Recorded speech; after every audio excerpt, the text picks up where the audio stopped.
So these next 10 songs are songs from my childhood that I didn't fully understand the serious slash dark message until I got older. These songs are my top 10, and this list will be a lot more personal than my other lists because a lot of these songs I remember hearing from my mom or dad being played, and I didn't listen to much music until I hit a certain age, so keep that in mind, and that affected how many songs are placed on this list because of that. These songs are also listed from what I consider the least dark to the darkest. This idea was actually from Al. He's a rapper, and I'll put his link in the description and in the pinned comments for the idea. I just worded his idea a different way. Without any more explanation needed, these are my top 10 songs that had a serious message that only hit after childhood. Number 10, Boston Peace of Mind.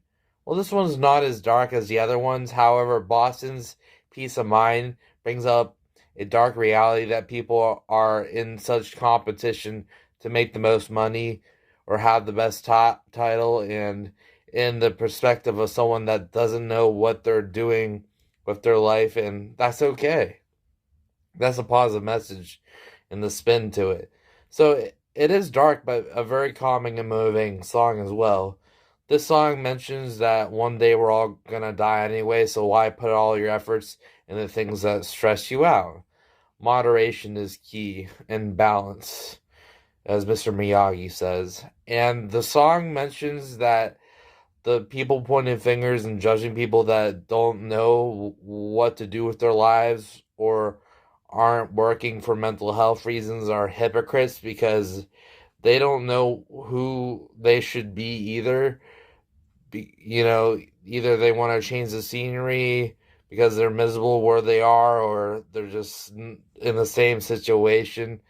I've had that happen in my life where, well, someone didn't have a job and then got a job and got angry at me that I didn't have a job at the time.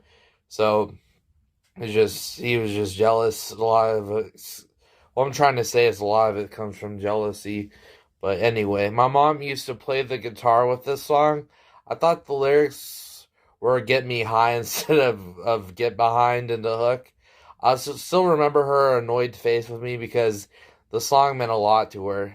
It makes me smile. So yeah, I love this song, and I listen to it nowadays because I compare myself to others because I'm not as far in as society says I should be, and I get jealous. So yeah, jealousy just is a terrible emotion and goes both ways. And like the song says, but I don't care if I get behind, and I'm truly learning to adapt that mindset. Number 9. So as a kid, I listened to Kids Bop, and there was a certain song I liked until I realized the eerie atmosphere of the music of Feel Good Inc. by the Gorillaz. I like the song again, but it puts me off to the song. Like when I was a kid, it put me off to the song. But it's supposed to do that, and nowadays it kind of does that too. But I still like the song. That's what it's supposed to do. Um, yeah, it just the music as a kid didn't sit right with me, and I stopped listening to it for a while, and for good reason. The song was actually about pro wind power and anti big business, so the eerie feel to the music fit the topic, but a more upbeat, hopeful version is played in the hook when talking about pro wind power, aka hope, for the environment. The song portrays the earth in a terrible condition and in a wasteland, like probably in the future. And this is definitely an environmental message that went over my head as a kid. I also take the message as this is anti record labels when dealing with music and other entertainment because the only way for true freedom as an artist is to go independent. In the music video, you see a band in a dark, smoky room, and they're all miserable with a man as their record label who spits the second verse. Then you see an artist playing a ukulele all free on the grass of the windmill floating in the air. I also take it as electric guitars are a popular instrument and as a metaphor for artists that are mainstream because they use them a lot. But ukulele is a metaphor to artists that are doing it for fun because they love to do it. Because ukuleles are only bought using, like, usually for a hobby. and not to make money off them, because when was the last time you saw a ukulele in mainstream? Okay, yes. Hey, my sister. Wait, no. Hey, soul sister. But yeah.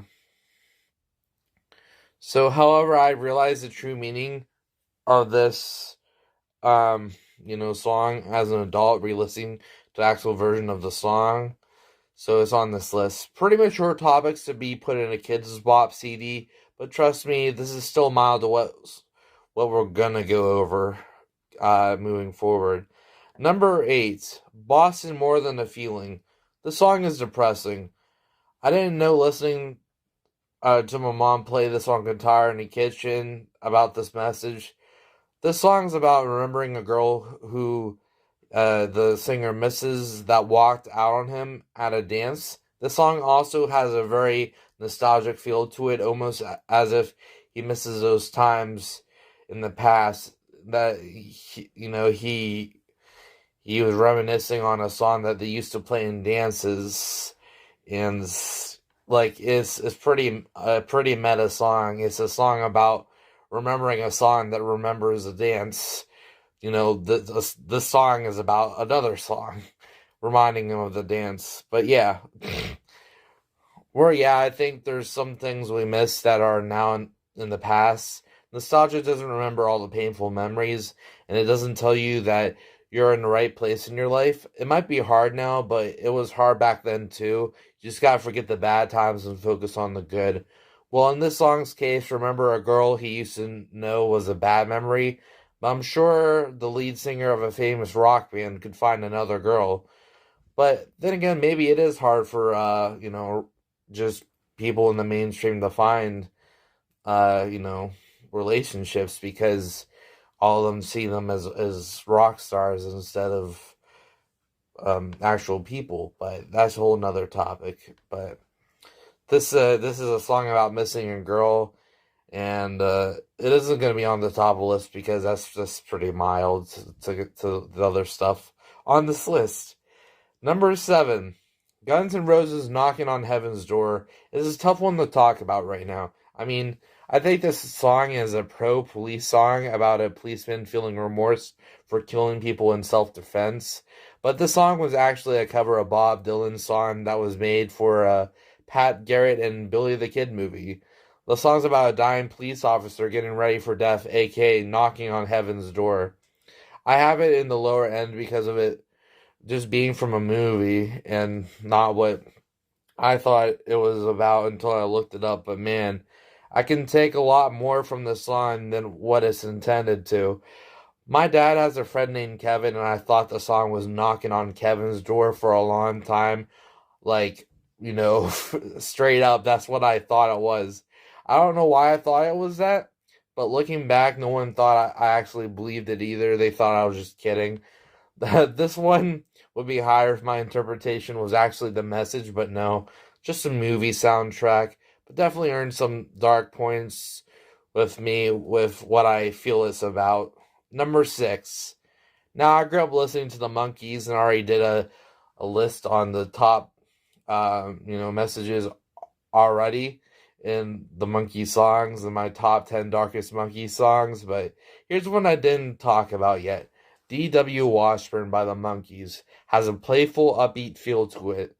You know, Mickey Dolenz is singing all silly on it, and the music is all fun and upbeat. But it's actually about a drunk homeless man turning down the offer to not be homeless anymore. The dark reality is some of them enjoy being homeless, and I would say to each their own, but the fact that some of them are starving to death, that's a huge disadvantage.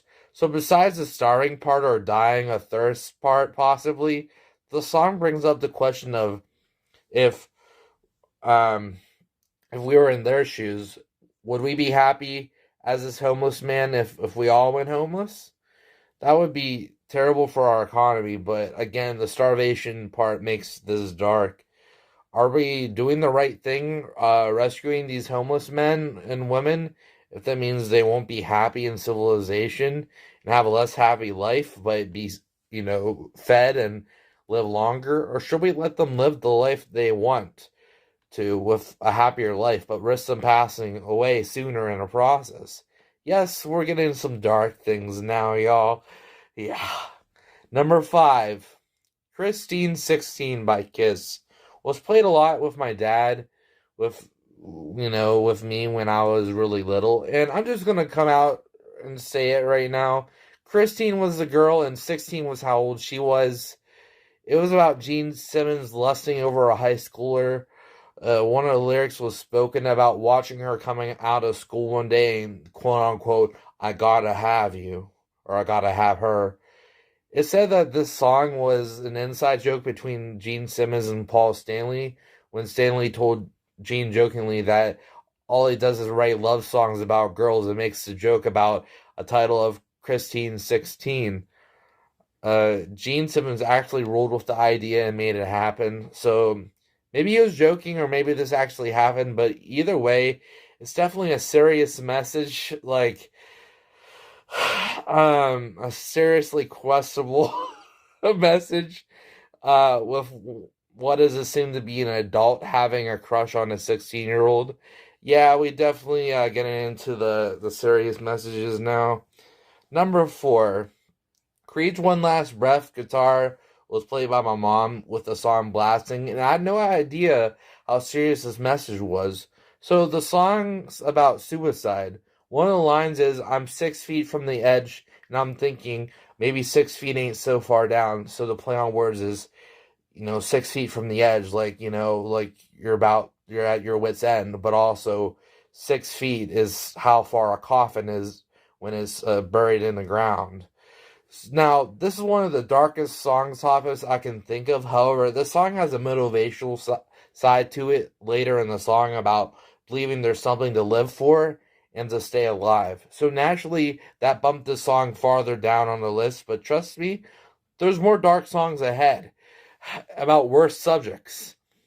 It just makes me think with what was going on inside of my mom's head when she would jam out to this song. I wonder if she had suicidal thoughts or she felt like her life was just going nowhere and she wanted to find a way out of it. And that was another topic on this song that solidified this being number 4 on my list. Top 3. Number 3. So my aunt, who is now my stepmom, got me into Elvis. No, there's no incest. She married my uncle on my mom's side, and now she's married to my dad. And I'm okay with that, perfectly okay with that. She's great to me. But anyway, I started listening to Elvis because she bought me Elvis's greatest hits when I was 8. I already knew Heartbreak Hotel was sad, even as a kid, but one line shot it up this high in particular. I'll be so lonely I could die. This song ranked higher than the last because there's no hopeful twist on the song. Just a man missing his lover and threatening his life openly. Thank God that message went over my head as a kid. Rest in peace to Elvis, by the way. Number 2. The second most serious message that hit after childhood is, if I ever get to Saginaw again. Now, my teacher in 5th grade wouldn't let me use this song in a project, and I remember being so mad at her. I then, as an adult, realized why the teacher didn't allow my favorite song at the time to be used in a slideshow to the whole class. So, the song's about having an estranged son and lover who you can't see because you had sex with her at age 17. Now, obviously, it's clear he should have waited a year, but it's just such a heartbreaking situation of a man isolated from his son who he loves. So not only is it dark with her being under 18 and another young girl being knocked up too soon, it's about a man separated from his family because of the situation he caused.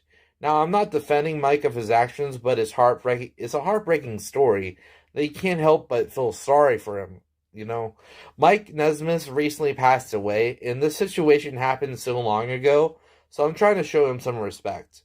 It doesn't matter now, especially since he just recently passed away, and I would pray for his family while they grieve over the loss, and hopefully they you know I'll pray that they stay strong during this difficult time. Now hold up now. I gotta get some honorable mentions in here. Honorable mention number one before we do the number one reveal. So, honorable mention number one, Hotel California by the Eagles. Another band I remember my mom jamming out to. I talked about it enough of my top 10 darkest songs I ever heard list, so I didn't want to include it here. And looking back now, there's some songs on here that I would have put on that list that I didn't think of back then, but that's going to happen when you make lists. Um, so I'll make a brief summary about the song. All I'll say is it's either the song's about drugs, money, corrupting love, dreams, and your passions.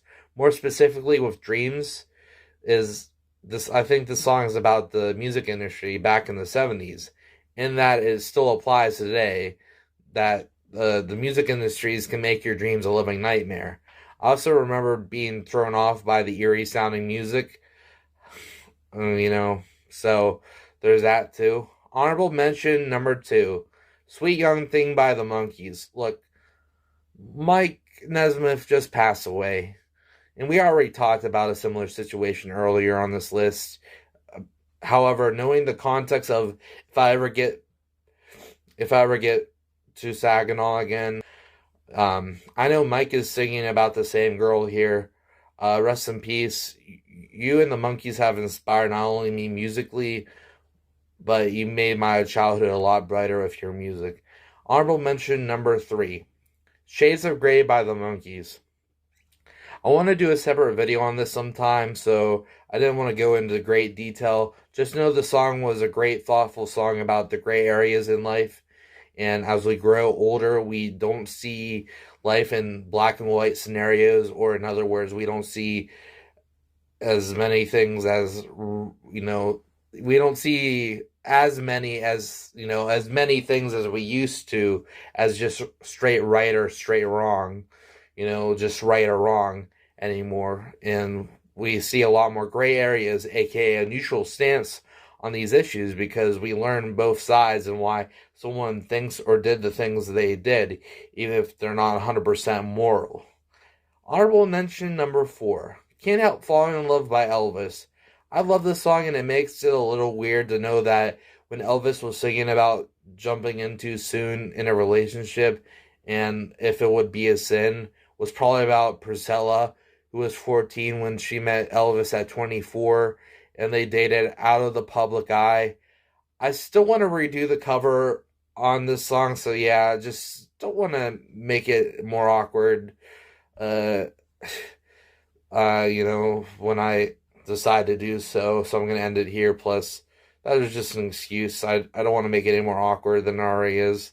And now, my number one most serious message that hit me after childhood is, now, to make this number one, it had to be undoubtedly 100% wrong.